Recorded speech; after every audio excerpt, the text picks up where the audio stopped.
What's up, you guys? Sean Ross Sapp here for the Fightful.com podcast. November 21st edition. We're talking Monday Night Raw. We're talking Goldberg.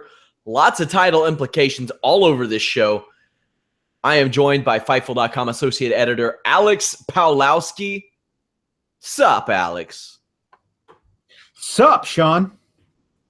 You know, I've had a solid day to ponder the Goldberg situation. I want to know how you feel 24 hours later. Yeah, I will say that last night I was at DEF CON 1. The bombs were falling.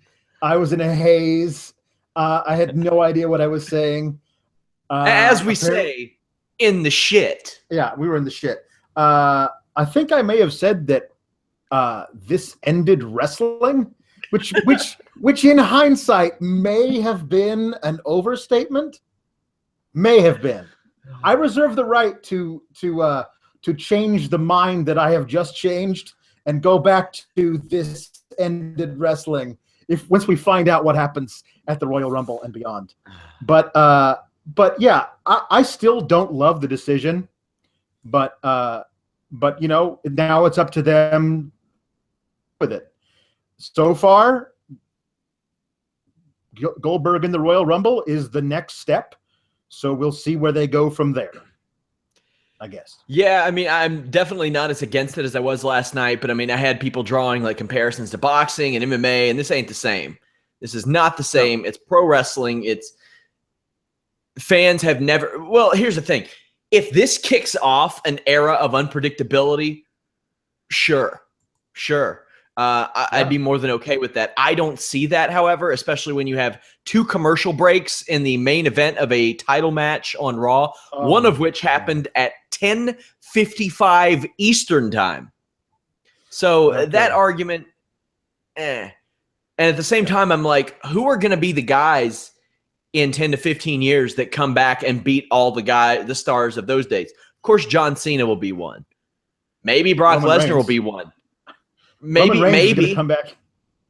but he will not capture the imagination of the people that a Goldberg, that a Rock, that the Undertaker, that Shawn Michaels or Triple H can. Because the problem is you have all of those old guys coming back and beating up on the current guys, so those current guys can't get over. So who are they going to come back and beat up on? Yeah, you know what I mean. So it's a vicious cycle. It is a vicious cycle, and at some point you got to have the new guys do that. I mean, we see this all the time, and hey, I'm all for nostalgia moments. I think that's great. Like a WrestleMania when the League of Nations got their asses kicked by Shawn Michaels, Steve Austin, and Mick Foley. It's like, okay, well, at least they did that after they fought. They had a hard-fought match. I guess we'll see where it goes. Either way, Goldberg showed up on this edition of Raw. Got a great reaction from Toronto. That was something that people were questioning for weeks, even literally since he showed up. What would the crowd reaction be like in Toronto? It's been pretty damn good. The crowd likes him in Toronto, which is not traditionally how things went. He said that he wants a title run, but the path to that is in the Royal Rumble. So he is your first entrant in the Royal Rumble. What do you think about that, Alex? We'll see. The only time he was in there before, he came in with much fanfare and got eliminated by Kurt Angle in about 2 minutes. He killed Nunzio, though. He did kill Nunzio. He did kill Nunzio, but he still lasted 2 minutes in the Royal Rumble.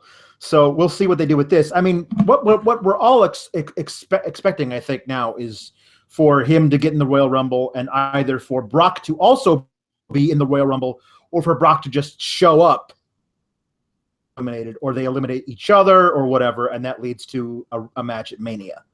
That's what we're all kind of expecting. So I guess we'll see where this goes. I was kind of disappointed that there was no response from Lesnar or his advocate tonight, because that might have helped. I'm not as against that. I wouldn't be upset if the two remained radio silent until the Royal Rumble when Brock Lesnar shows up. Oh, yeah, absolutely. The thing is that he has a very highly publicized house show match scheduled against Sure. Rusev. And if we don't see him on Raw before that, the whole story surrounding that day is going to be, well, is Brock just going to show up and smash Rusev and we're supposed to forget all about what happened in Survivor Series?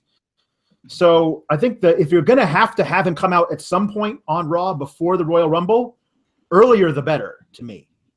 So we don't have to fester in this, is Brock completely now?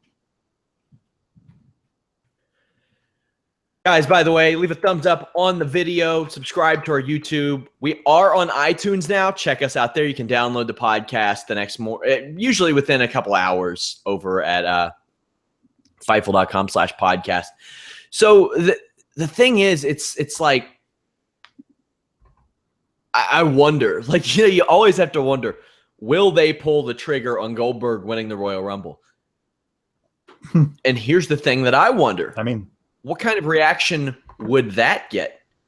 Because we're in a bit of a different situation here. This isn't like there's somebody way more over than Bill Goldberg on the roster right now. Maybe an AJ Styles, but he's going to be probably in a title match. I mean, like, as far as fan reaction, I don't want to say in a grand scope of things, but Goldberg is probably going to be the most over person in that match.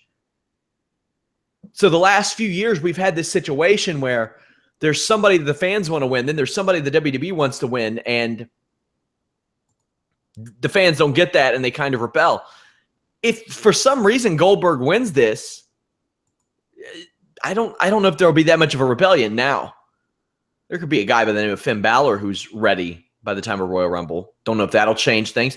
Don't know if fans will like or remember him that much from his brief main roster run, because his initial reaction wasn't that hot either. Does this lend you to believe that the Royal Rumble is going any particular way with this one entrant that's been added, Alex? No. I mean, this is the whole thing, is that you're right. There's not a Daniel Bryan, somebody that the fans are really wanting to win the Royal Rumble, somebody that can really consensus get behind and root for. So that kind of changes things. I honestly, I can see it going a dozen different ways, because you have two different brands here. You know what I mean? I mean, what do the SmackDown guys say about being in the Royal Rumble? That's a major different thing. There's a whole bunch of guys on SmackDown that I would love to see have a moment in the middle of the ring with Goldberg. What does Bray Wyatt think about Goldberg? What does Braun Strowman think about Goldberg? That's what I'd like to see that too. Yeah, absolutely. So I just got to say this. I thought tonight's Raw kicked ass. I loved tonight's Raw, Alex. Yeah. What did you think of it? I mean, it was definitely the best that there's been in a while. There was a lot of good stuff about it. Ultimately, a lot of teases of things that you hoped were going. I think there was a major consensus on Twitter that H was going to show up and screw Rollins at the end of this match, and that it didn't happen. And there was a lot of boo. I hate that. You're like, well, okay, they've been trolling you all weekend. We got the next best thing. We got Sin Cara 3. Right. I wanted to tweet at the time, Sin Cara just turned heel, but I was too busy doing the Raw live coverage. That's a bad joke, Alex. It's a bad joke. It's a bad joke. But wrestling Twitter's full of bad jokes. That's true. I'm full of bad jokes. We all. There was a guy on our comment board that says, "Your humor doesn't work, Sean." That's the point. That's kind of the point of some of these jokes. Oh man. Yeah. I thought this was one of the best Raws of the year. I did. There wasn't a lot, and I'm sure I'll say there wasn't anything on this show I hated, and I'm sure that I'll find something as I go through the coverage. But I liked it. I thought it set up a lot. It did a lot. It caught my interest. I didn't switch to Monday Night Football one time. If you want me to be completely honest, I don't know who the hell played tonight. Wait, I know Brock Osweiler played because everybody was talking about how bad he sucks. But Death Taxes and Osweiler stuff. The Texans versus Team X. There we go. There we go. But yeah, we got Goldberg back for a run here. Now that I know it's not a one-off, which we found out almost immediately because of that pro wrestling sheet report. Hey, I'll see where it goes. So we also had, let's see. Oh, okay. Tag team championship match, New Day versus Cesaro and Sheamus. They finally mentioned Demolition's name. Yep. Which got a big pop from the Toronto crowd. Mm-hmm. And they said that in 23 days, they're going to surpass Demolition's record. They beat Sheamus and Cesaro, and they used nefarious means to do so. They cheated their way to it. I really liked this. I thought the match was fine. I liked that the New Day is willing to do anything to cement their legacy. Right. That's badass. This is a story. Yeah. This is a ripple. This is a development, and I'm super happy with it. Yeah. I kept saying from the very beginning, I was not against the idea of Sheamus and Cesaro as a tag team because I think they could be great together. I'm against the idea of them hating each other and being a tag team. I think that's stupid. I think that doing that for a month solid and not making any improvements is just stupid. I like them now that they're working together. I think that's good. I'll even forgive you putting in wrinkles where Sheamus accidentally knocks Cesaro off the apron to keep that thing going a little bit. But as they're improving as a tag team, I really, at this point, I'm hoping for them to beat New Day at Roadblock. I think they could be a really good tag team together. I'm interested in New Day going back to their old heelish, cheating ass ways of keeping the belts. Xavier Woods getting up on the apron and just playing the trombone, and the ref just going, "Hey, stop that! Stop playing the trombone!" And that's how you get distracted and miss a guy tapping out. It's great. Now I can see this happening many, many ways. They are either going to break this record, business as usual, or they could lose those titles the night before they were supposed to break the record, which sounds like something WWE would do, and they just go batshit crazy. They heal the shit. And really, if it were to anybody, it'd have to be to Enzo and Cass. That's the only people they're going to heal on that roster that I can think of. I mean, the Shining Stars aren't going to beat them and get any sympathy. But I love that they're it interested me. It interested me, and that's really all I can ask for in a situation like this. So, at cheating-ass New Day won, as you put it. Yep. Oh man, and that's not necessarily a pejorative. I like them when they're cheating ass New Day. I think they're a lot of fun. Yeah. Well, Enzo was naked ass Amore. Yeah, he was backstage, and this was funny as all shit, in my opinion. He I can't even remember all the quips he had, but he was saying stuff like, "Don't take a picture; it'll go viral."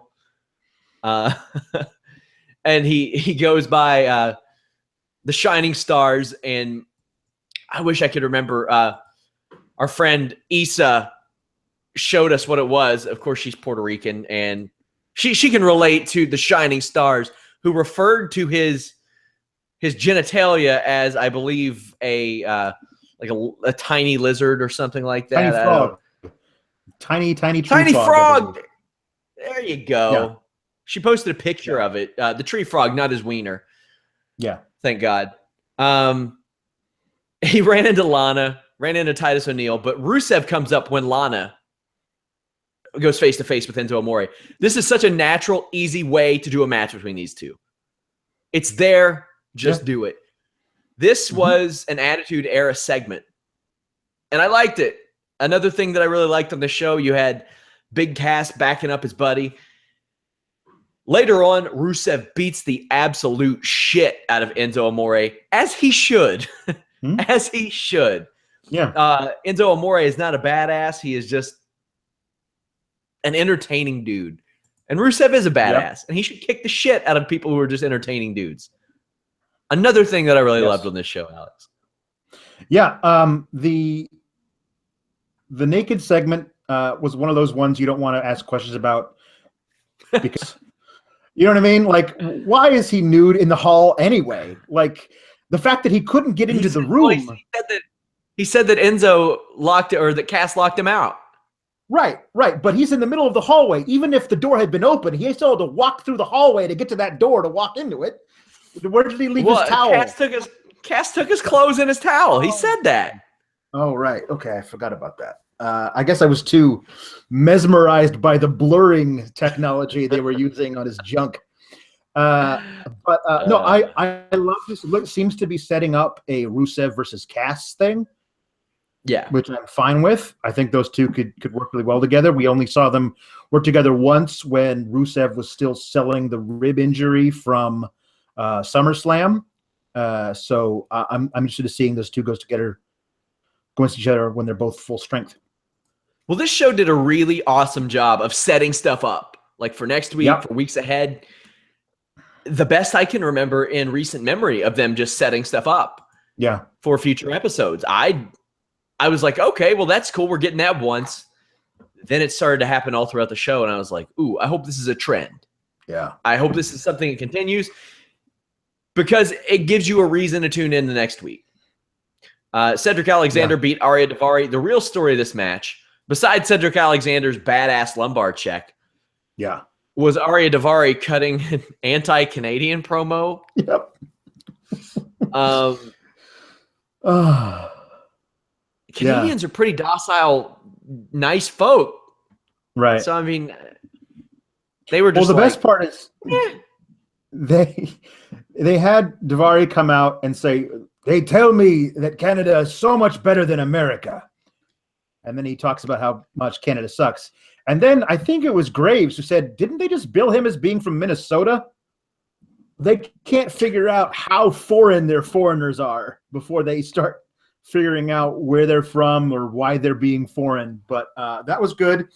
There was a thing on the pre-show where the whole reason the whole match was made was because Arya Daivari insulted Alicia Fox, who is sweet on Cedric Alexander, but they never mentioned that during the Raw broadcast.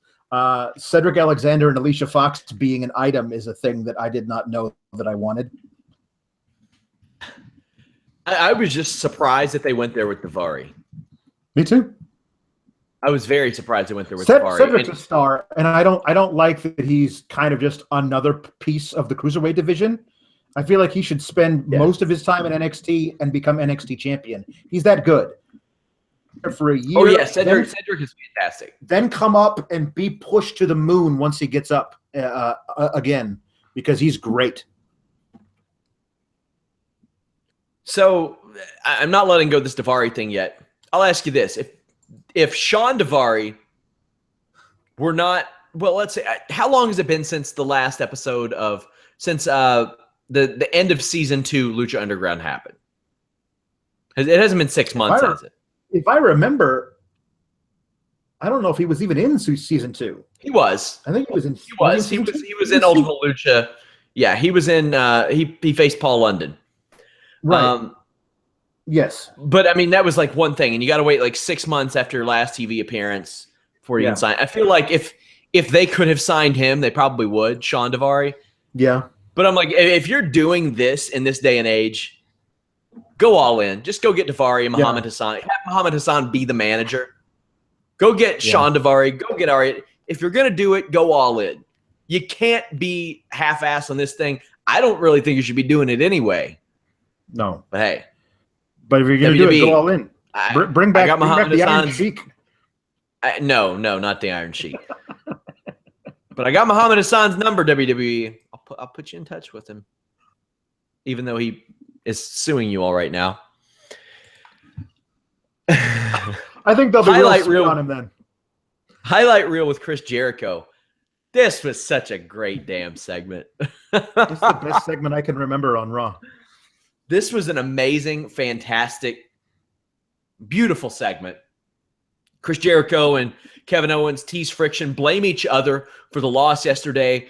Kevin Owens trolls everybody in the truck, keeps calling them monkeys. That was great. Chris Jericho playing the upset 12-year-old over the list was still great. Like, I should hate that, but I don't.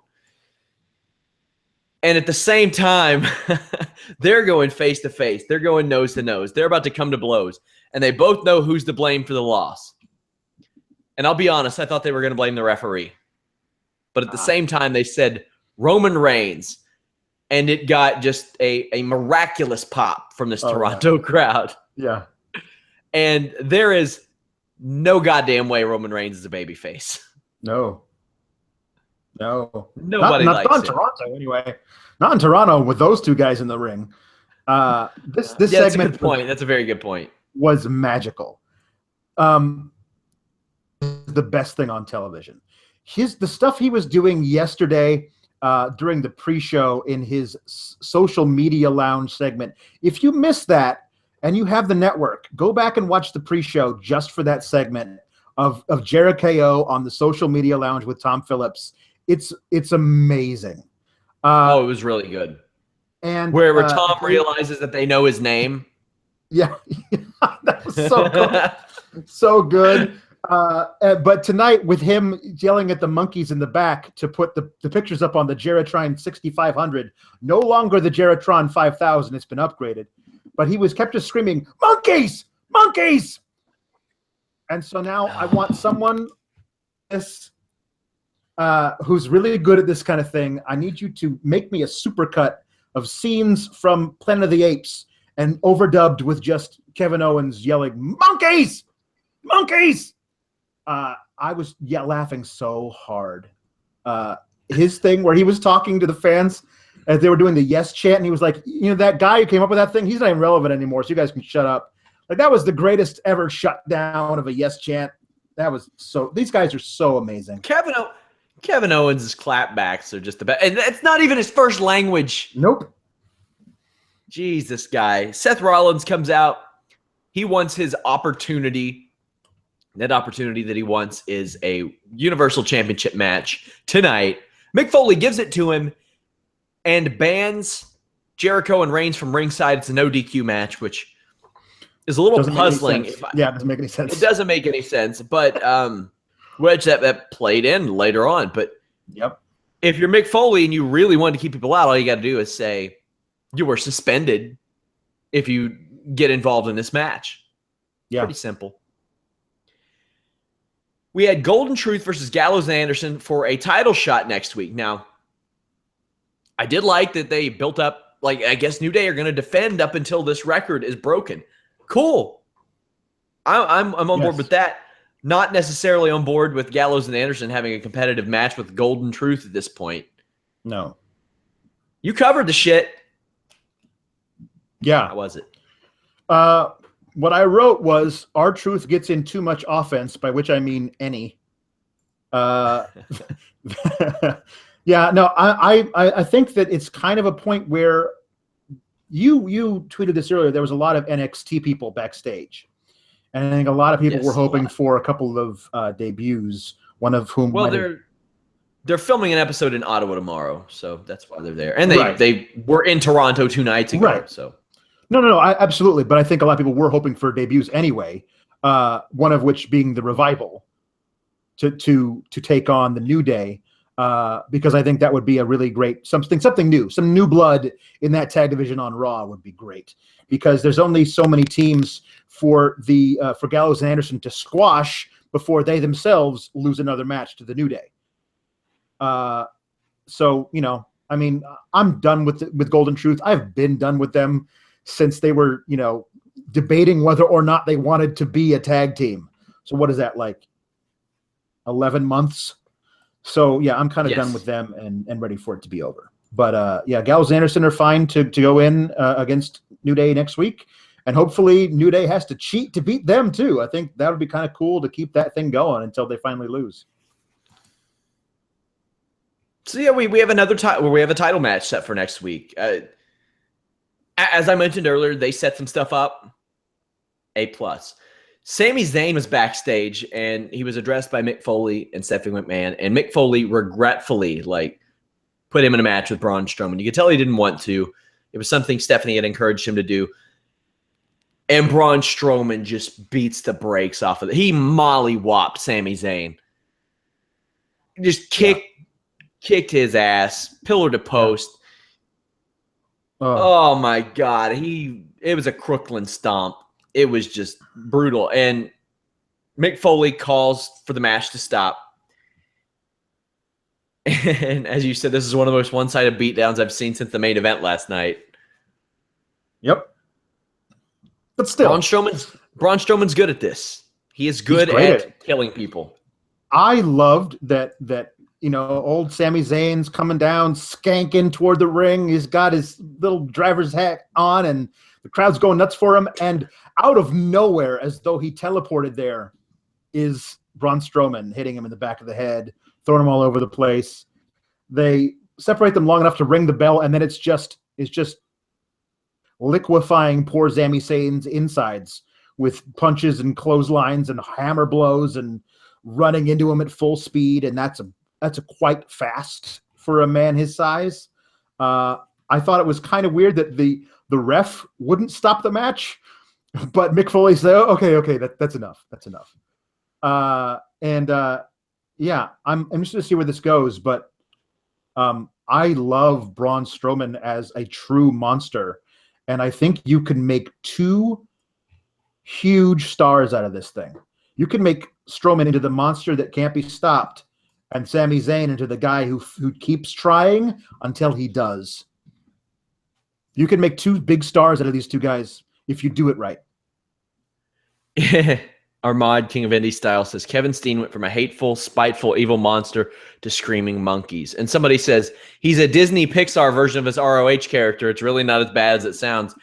That is a perfect summary. That is a very good summary. That's true. Question sent to us. Somebody says, did anyone see the new Cruiserweight Championship being promoted in the SmackDown commercial for tomorrow? That I didn't see that. No. So did not see that myself. Did not. Yeah, send us questions over at Fightful.com, guys. We will answer them. We had a Charlotte in-ring segment, and I didn't really like it. So you found something you didn't like. See, you just had to go through the whole thing. There was positive that came from it, I guess, though. Like there were, as you said, Canada hockey references. Says she no longer has the team with the other Raw peasants. Sasha comes out. They argue. Nia Jax comes out. Basically solidifies herself as a certified crony. A certified crony along with Dana Brooke. The only difference is Dana gets blasted with a forearm. Nia Jax beats down Sasha. Charlotte joins in. Bayley makes the save. This sets up Charlotte and Nia Jax against Bayley and Sasha Banks.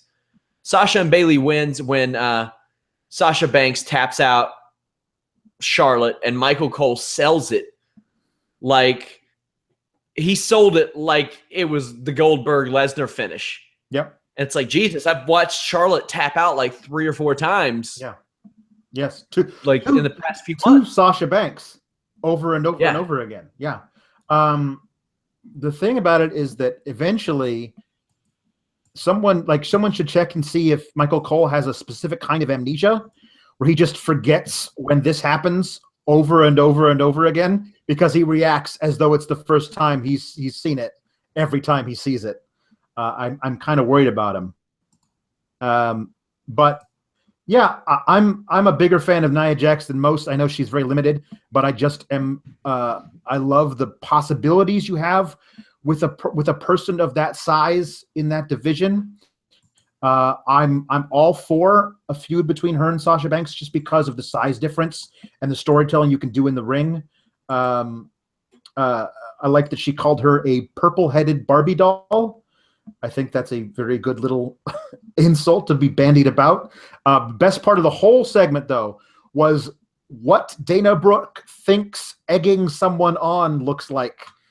I'm going to go ahead and back away from the camera and see if you can see. Am I doing my impersonation of Dana Brooke here? This is Dana Brooke. You know, that's really not how you're supposed to egg somebody on, I don't think. I mean, you can. You could. Who are you to limit or restrict her egging of someone on?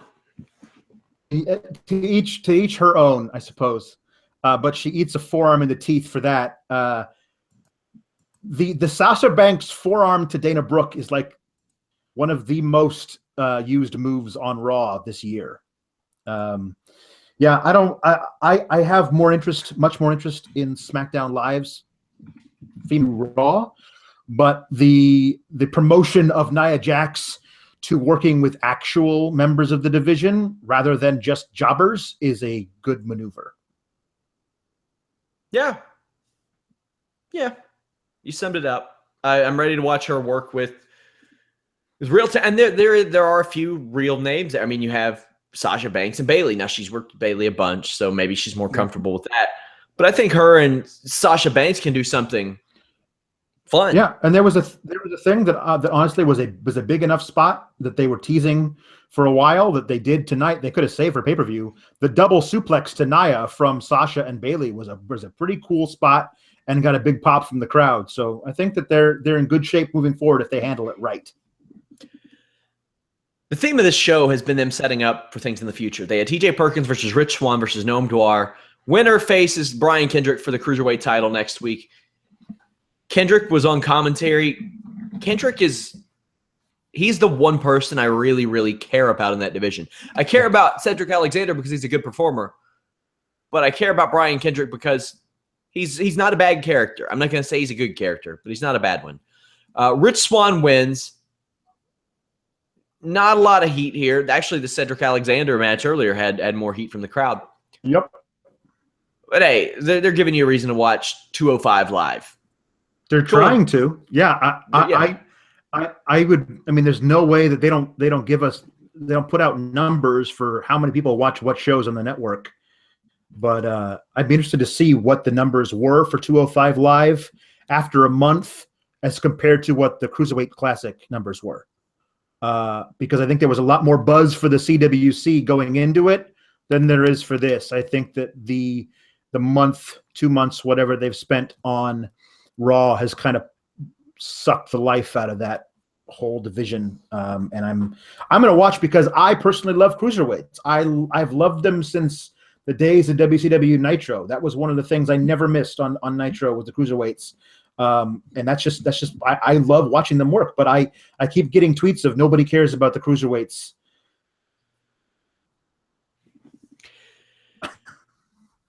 Yeah, if the Daivari thing was their effort at character building.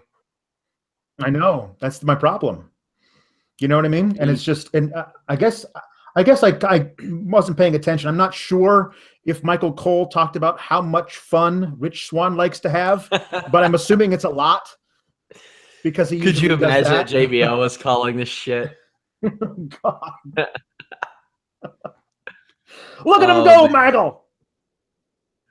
Who was the guy? Well, Tom Phillips always calls moves as "oh" and "oh." Yep. Yeah. So, which I mean, they're told to do that. It's not his fault. They are told to do that. Right. Which is dumb.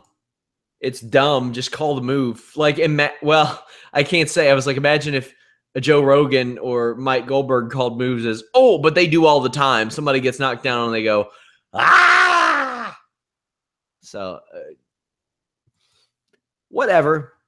WWE Universal Championship match, Seth Rollins versus Kevin Owens. This was a very good match. They threw the kitchen sink at one another. Seth Rollins' strength continues to impress me. Like, I mean, it was impressive enough that he powerbombed a 300-pound plus man with a torn ACL last year through a table and then pedigreed him. Like, as if they didn't show enough of his strength and fortitude. The power bomb to Kevin Owens was just awesome. What was not awesome was 2 commercial breaks, one at 10:55 Eastern. Yeah. After I had all these people saying unpredictability is good, it is good. I like unpredictability. That's what grew on me over the last night. That aura of unpredictability is severely hampered when you take a commercial break at 10:55. Right. Yeah. PM, because they are conveying to you, well, we don't think anything's going to happen here. Right. Yeah, they do that, and they pad out the show with so much stuff at least a minute and a half solid of Mick Foley and Steph McMahon kissing each other's ass before the Sami Zayn storyline started in that backstage segment. And yet they go away to commercial during the biggest match of the show, and they come back and they show us all these amazing spots, like a backdrop, back suplex that Owens did to Rollins through a table. Like, we wouldn't have wanted to see that live. You can go ahead and cut to commercial during that. I don't understand why you choose to use the commercial breaks there instead of just not having certain segments. Like a few weeks ago where they had the Golden Truth go through a haunted house. You know what I mean? Like, instead of having that segment, use that time for an ad break, and then later when you have a match, don't go to the ad break. But I guess that's, kind of just screaming into the void. I like this match a lot. There were a bunch of spots. What this struck me as, Sean, is TLC envy. TLC is a SmackDown pay-per-view, and Rollins and Owens were like, we don't get to do a TLC match? We're going to do one on Monday, damn it. And they pulled out all those spots that they would have done in a TLC match. Like the back body drop onto two chairs set up facing each other. That one always looks like it's just spinal surgery waiting to happen. They fought through the crowd. Seth did his stage dive thing off of the crowd itself through in the third or fourth row.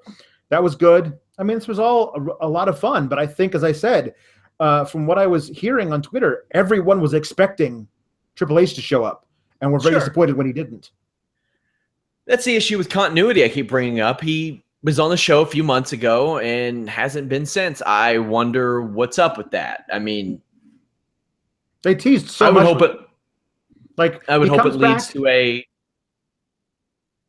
Yeah, I would hope it leads to a Triple H. Shut up, Alex. I will. Shut up. It's your show, man. I'm just here. Shut up, Alex. He shows up. He attacks Seth Rollins and Roman Reigns. He leaves. He's not back ever. There's really no explanation for it. You have Mick Foley calling Stephanie McMahon out over it, and no resolution. He doesn't bring it up again. Hopefully it eventually leads to somebody gaining something from this, besides Kevin Owens, who was just made to look like he couldn't win a title on his own. Right. Chris Jericho interfered at the end of this match, ironically, in a Sin Cara mask. That is a beautiful rib. Yeah, it really is. So much so that Big E tweeted about it immediately. Did he? Yes. I missed that. Go check that out, guys. He was pleased. He was very pleased. The tweet was Sin Cara mask. Guffaw, guffaw. O.E. We love you so. So that went over well. He does not give a shit, does he? He does not. He does not give two solitary any. He is up there on the Mount Rushmore of not giving a shit in WWE. Yeah. Daniel Bryan's up there. Oh, Daniel Bryan's way up there. Daniel Bryan's like, really, he's not even on it. He's the Jesus overlooking it from the heavens. He is the Zeus of Mount Olympus of not giving a shit. Yeah. Do me proud, my sons, as he looks upon the other non-shit givers as they just say whatever it is that they want, knowing that they're not going to get fired. I mean, if Big E gets fired, New Japan's going to want him yesterday. Yeah. And I know King of Indie Style is going to be in the chat going, no, they won't. No, they won't. King of Indie Style, you're my boy, but New Japan's going to want Big E. They're going to want him. I can't wait for Talking Smack tomorrow night. What's that? Who's on it? Yeah, it's going to be Daniel Bryan just talking shit about Raw. Oh, of course. After Survivor Series. You can never predict what he's going to say, but it's going to be something that he really shouldn't say. I mean, that when he dropped TNA during the State of the Union address or whatever the hell that was great. Yeah, he's great. I hope he's at least legit and fair about it, because this was a good episode of Raw. He can't go in there and say the show sucked. It was a good show. It's all subjective, but it was a good show. Either way, Seth Rollins pedigrees Chris Jericho outside the ring, then gets pinned inside the ring. So there you go. Now, I want to say this. Now, this didn't fall into that category, but next week, Sasha Banks match does. I wish they would shit can the automatic rematch clause in pro wrestling. Yeah. It is a real handcuff on booking. A real handcuff booking. King of Indie Style says, jokes on you, Sean. I think Big E would be good at New Japan. He'd be in the Elgin role. That's exactly what I thought. So my apologies. I think they need to shit can the automatic rematch rule. In NXT especially, it really handcuffs them. Right, it really does in NXT. I think you can have it written into certain guys' contracts.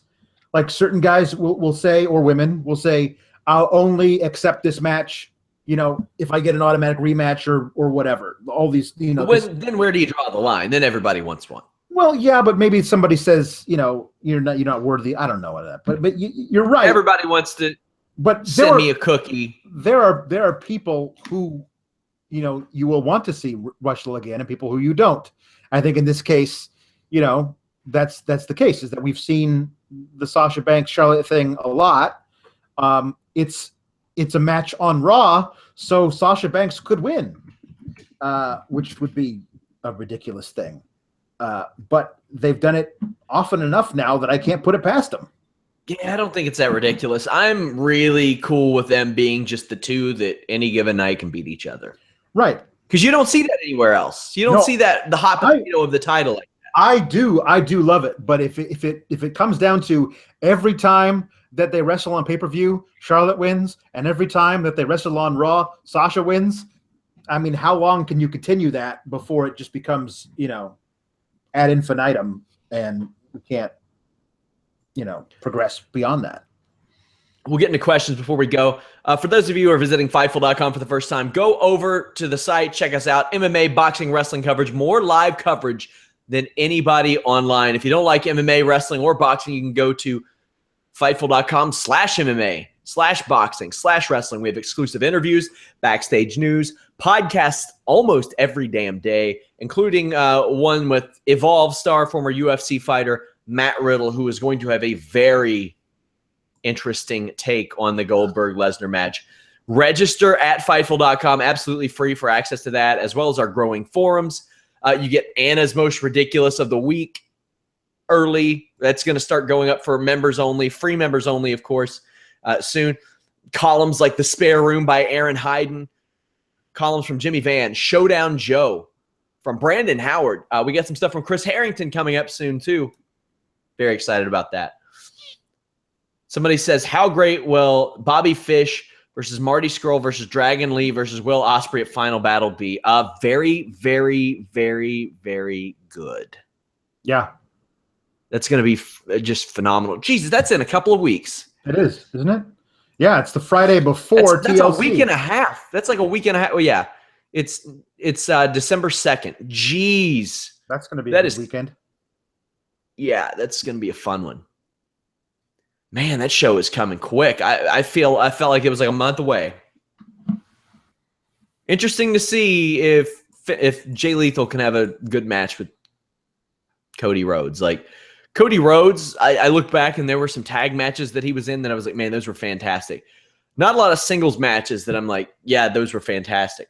Yeah. Somebody says, once returning, is there a chance of Finn Balor being addition to the Cruiserweight division? Maybe one reason to legitimize the division is give a former world title holder the Cruiserweight Championship. I thought they should have done this to begin with. Yeah. With like Neville and Sami Zayn and Enzo Amore and Xavier Woods, like some established names that people know. Put them in there. Make them care. And then if one of these guys beats one of the new guys beats one of those established guys, that's how you make more stars. Totally agree. Somebody says, do you think Vince doesn't give a crap about building new legends as he won't be around to see them come back? Alex, what do you think? Oh, man. You know what? That's evil. Morbid. That's evil. Morbid. And I wouldn't put it past him. I think he cares enough about his family to not think that he's putting them in that position. Right, but I also think, there's the other thing about it is I also feel like he thinks he's going to live to be 115. He probably does. He probably does. He's probably He's got the Ricky Bobby thing. He's like, science has come a long way. Yeah. We also get, if someone wins the Royal Rumble, do you think they'll be able to choose to fight for the world title of any brand? I think they should be able to. I think they should be able to have any match they want at WrestleMania. If they want to, if they want to dig up Mae Young and beat her ass, do it. And she deserves it. She was a trash human being. If Goldberg, you know what? If Goldberg wants to track down like some dork, like if he wants to fight Santino, if he wins the Royal Rumble, set it up. I think that should be the Royal Rumble stipulation. You get any match you want at WrestleMania, not just a world title match. Anything you want. Somebody tweeted me that if Goldberg wins, and there's a speculation that Taker will get the title off of, that Goldberg should challenge Taker at Mania. Oh, that'd be trash. Yeah. I was like, I don't know. I don't want to see either man explode into dust. Yeah, that would be a really, really bad match, I would think. Somebody says it's still Seth KO for Roadblock. I guess what the thing that I have heard is that it's going to be Seth and Jericho at Roadblock, and that. Hold on, wait. I want to stop you here. If I accidentally said Mae Young, I'm sorry. I meant Fabulous Moolah. Fabulous Moolah was a trash human being. Yes. Mae Young was a saint. I apologize profusely. You apologize to the family of Mae Young, sir. I do apologize. I apologize to the family of Mae Young, the fans of Mae Young, everybody involved with Mae Young. Fabulous Moolah was the trash human being. Yes. We're not going to apologize to her family. Because I do not apologize to them. Her family are probably trash human beings too. Probably. Well, allegedly. She probably tried to pimp her family. But what I have heard is the possibility of a title for title Roman Reigns versus Kevin Owens match at Roadblock. Oh. Yep. That was my thought of that too. Roman Reigns doesn't. I see video of him going into house shows and the crowd going nuts. But I also watch Raw every week and I watch pay-per-views. House shows a lot of kids too. Yeah. House shows are a lot of kids, and people aren't putting themselves over at house shows either. That's true. Speaking of putting themselves over, what do you think of all the Ty Dillinger 10 chants everywhere tonight? Either he's incredibly over in Toronto, which he might be, he's from Canada, or the crowd wants to put themselves over. Well, you always get that thing where people say, well, he's not over, the chant's over. Doesn't matter. Yeah. The chant belongs to him. We the people belongs to Jack Swagger. He will always have that. Yes, will always belong to Daniel Bryan. What will always belong to Steve Austin. Now, maybe those last two aren't such great examples since they were over as well. But I did hear that about Daniel Bryan as well. People were like, well, he's not over, the chant's over. Tough Titty, says the kitty. The two go hand in hand. I don't think the kitty said the two go hand in hand, but I did. We'll have to see if that 10 thing catches on in other arenas. Well, that's caught on in our goddamn YouTube chat right now. 4 million people are saying it. It catches on everywhere. At all the live events I've been to that he's worked, it gets over as a face or a heel. Somebody's sending me a Mae Young gif on Twitter. I feel so bad about that, about messing that up. It's been a long weekend, guys. We had like 6 events to cover. Lots. Also, I want to thank David Tees. He busted his ass this weekend with coverage. And thanks to Carlos Toro. Thanks to everybody that covered stuff. Ryan Cook covered stuff. Some dude covered Survivor Series. That was cool. Yeah, some dude did that. Yep. By the way, guys, he had his Raw Refresher up today. You'll got to be on the lookout for those. Also, Aaron Hyden's new column up on the front page of Fightful.com where he talks about the Goldberg versus Lesnar match. I am very excited for Anna's segment. I had somebody that asked, where's Trina? I was going to invite Trina on today, and I saw a tweet where she said that she was logging off for a while. So I just took that as like a hint and just didn't message her. I'll see where she's at next week. Hopefully we'll have her back. She's been out for a little while.